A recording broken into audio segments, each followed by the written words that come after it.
வாலி அவர்கள் எழுதி இயற்றிய முதல் டிராமாலேயே தளபதிய பயங்கரமா விமர்சனம் பண்ணியிருக்காருன்னு சொன்னா உங்களால நம்ப முடியுமா? ஆனா நீங்க நினைக்கிற தளபதி கிடையாது. அன்னைக்கு பெரியார் அவர்களின் தளபதி என அழைக்கப்பட்ட அறிஞர் அண்ணாவ தான் அவருடைய நாடகத்துல கடுமையா விமர்சனம் பண்ணியிருக்காரு. அவர் பள்ளி பருவத்துல அவருக்கு துணை பாடமா வந்த ஒரு கதையை எடுத்து தளபதி அப்படின்ற ஒரு டிராமாவா மாத்திருக்காரு.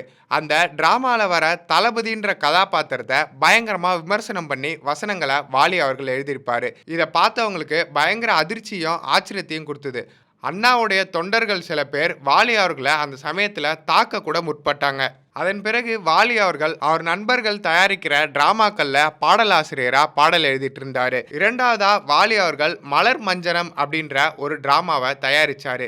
அந்த டிராமாக்கான வேலைகள் எல்லாம் ஆரம்பிச்சு தேதி குறிச்சு முன்பணத்தையும் வாங்கிட்டாரு. ஆனா கடைசி நேரத்துல அந்த டிராமால நடிக்க வேண்டிய நடிகை காய்ச்சல்னு அவருக்கு கடுதாசி போட்டு வர மறுத்துட்டாங்க. வாலி அவர்களுக்கு அந்த நிலையில என்ன பண்றது அப்படின்னே தெரியல.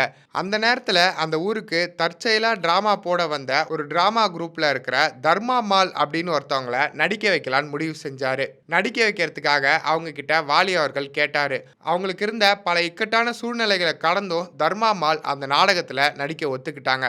இரவு முழுக்க ஒத்திகை பார்த்து அடுத்த நாள் அந்த நாடகம் வெற்றிகரமா அரங்கேறிச்சு. அன்னைக்கு இக்கட்டான சூழ்நிலையில வாலி அவர்கள் நாடகத்துல நடிச்சு கொடுத்த அந்த தர்மா அம்மாள் தான் கலைஞர் கருணாநிதி அவர்களின் மனைவியான ராஜாத்தி அம்மாள். இப்படியாவே அவர் சொந்த ஊர்களிலேயே டிராமாக்களுக்கு கதை வசனம் பாடல்கள் எழுதி கொண்டிருந்த வாலி சென்னைக்கு வந்து இன்னைக்கு வரைக்கும் காலத்தால் அழிக்க முடியாத ஒரு கவிஞரான கதையை இந்த வாலி அவர்களின் வாரத்துல பார்க்கலாம். இந்த வாலி அவர்களின் வாரத்துல அவரை பத்தின தெரியாத பல தகவல்களை தெரிஞ்சுக்க சினிமா போகன் சேனலை சப்ஸ்கிரைப் பண்ணுங்க.